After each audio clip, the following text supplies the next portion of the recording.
Well, when lockdown started in March, workers across the UK set up workstations in their own homes. Did you find, was it the kitchen countertop? Was it the dining table? Was it your spare room? It became the new way of working for millions of us. Then the government wanted us to head back to the office. And now it's looking like we might be urged to work from home again when Boris addresses the nation a little bit later today.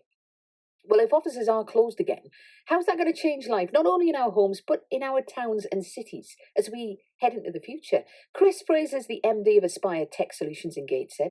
He started by telling us how his company worked before the pandemic. Prior to the COVID outbreak, home working was probably quite a rarity for us. We had a great office in Gateshead, and we liked to get all the team together and really promote that collaboration. So home working would really be just to facilitate a bit of flexibility for people, really by exception rather than it being widespread. As soon as the lockdown started to come about, it was transformational. So we went from having 150 people in the office every day to pretty much just one, which was just to handle the logistics of deliveries. And we did that quite early on as well in the lockdown. So we actually started working from home back on the 11th of March, just because the nature of the business we were in, we knew we'd have a huge amount of demand for our customers. So we wanted to make sure we got our own house in order before we turned to helping to mobilise tens of thousands of people for them all to work from home as well. So I would say probably the most extreme and rapid deployment of home working we've seen that you could possibly imagine. Gosh, and so, okay, what's the situation like now then? What have you got happening now? We started to have elements of returns to office-based working. There are certain staff whereby working from home just isn't ideal. It could be they don't have a suitable place to work at home. It could be just there's a number of distractions, small children. And there's also elements of our teams who do get the benefit of working so collaboratively together. So what we've actually done is we've expanded our office space just to allow more social distancing while people are in the office. So using alternate desks and ensuring that people are properly distanced with relevant PPE, etc. provided. And that's allowed people to just have the flexibility of when they do and when they don't want to work from home. So we've really put that choice back in our employees' hands. That's interesting. So you've basically said to them, look, the option's here. If you want to work from home, if you want to come into the office, you decide. Yeah, so we basically expanded that team by team as restrictions from the government have come to an end. Yeah. So we started out with some teams who really needed to be close together, and then essentially expanded that into people who just have a preference to working from the office as time has gone on. Now, you're a tech solutions company, so I guess you took providing the tech to support your staff in your stride, but I'd imagine it's been quite a struggle for other, maybe more traditional companies. Have you found that there have been some challenges, the companies you've been asked to help out, if you like? Yeah, I think really what happened is projects that would normally take, weeks and potentially even months to mobilise had to be done within hours and days. I think the resilience of the North East business community has been really quite impressive. We conducted some research with some of our customers shortly into lockdown, and we found that the people were adapting to technology very well. Yeah. And, I don't think we've had anybody where technology has been a showstopper for them. Obviously, it's great to know the technologies we've been evangelising for years and telling people they should embrace, such as great connectivity, cloud solutions, all become an absolutely integral part of what they need to be able to deploy their staff working from home. It's obviously not the way that anybody wanted to have to embrace these technologies, but the fact that technologies are there, they're robust and they're proven, has really been a godsend for a lot of our customers.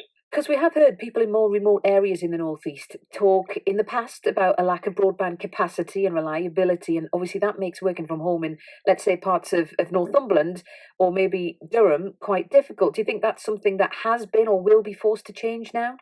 I think that obviously the economics of getting super fast broadband out to these places is quite challenging from a commercial organisation perspective. And that's where the government have done a lot of help over recent years. So they still have a rural gigabit voucher promotion going on, which effectively allows connectivity providers such as ourselves to work with rural communities to ensure they can get that type of connectivity.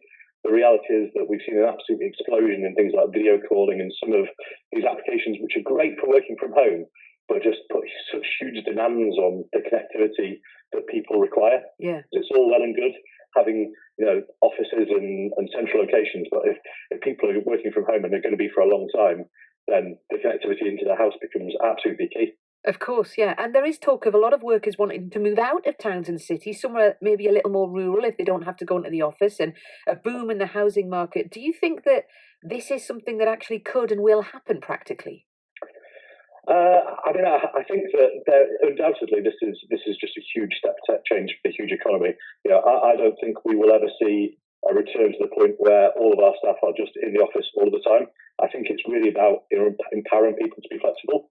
I think it's all about that relationship between employer and employee, which has developed so rapidly in the last 6 months. It's interesting you say trust. There is an element of, well, there's a huge amount of trust there from an employer to an employee. But anecdotally, I've heard, people saying, I get so much more done at home. And you mentioned the commute. You don't have to sit in traffic for an hour either side of the day. Yeah, and I think that, we've got a lot of metrics we measure across all of our systems. Obviously, being a tech firm, that's really easy for us to do. And the KPIs we've seen throughout the whole lockdown period, we have certainly not had a huge adverse effect. One of the areas that we do like to get people involved in the office, I guess the office community, is new starters and the like, and that has probably been something of a challenge because we had a couple of starters who have actually joined the company, probably up to 3 or 4 now, who joined the company early on in lockdown. But certainly in terms of productivity, I think we've demonstrated that we can empower and trust our people, and they've rewarded us by showing great productivity and great commitment and rewarding that trust we place in them. Of course, and that's very positive. But do you think there are elements of businesses that will suffer without a team being together in person? I mean, apparently the head of Netflix said last week that working from home has no positive effects and makes debating ideas harder. And maybe it just depends on the business you're in. I think it does, and we certainly require a lot of that collaborative approach. I think for me and for my organisation, there has to be a balance of what the right mix is, but it can come with that flexibility as well. Yeah. While the face-to-face interaction might have diminished, the actual quality of the remote communication has improved significantly, and that's something which is definitely here to stay. And as long as you put like a clean top on, you can just keep your jumper bottoms on as well, can't you? Absolutely. I saw a Twitter video the other day of somebody getting ready for an awards dinner with a dinner jacket from the waist upward and then a pair of shorts on the bottom. Perfect. Do you think that this changing landscape is something that companies like yours can only stand to benefit from? Yeah, I mean, we've been incredibly lucky during this whole lockdown and this pandemic. Our industry is one which can really help customers as they're faced with the challenges of working from home. So, financially, we've not been particularly adversely affected. So we've done our best to support our customers in ways we can. That includes offering promotions of free rental periods on new connectivity, which is going in, and working with them to help them adopt the cloud really quickly, waiving some of the installation charges. And that's something I think is important for us to do. Because realistically, we've got 1,500 customers and I want to still have 1,500 customers in 6 months' time. Yeah. And if that means that we've got to take a financial hit to help support them through a difficult time, that's what we need to do. Absolutely. And I think the businesses who have done that and have been so adaptable and, have helped others out, I think they are remembered. And I think there's an awful lot of loyalty there as well.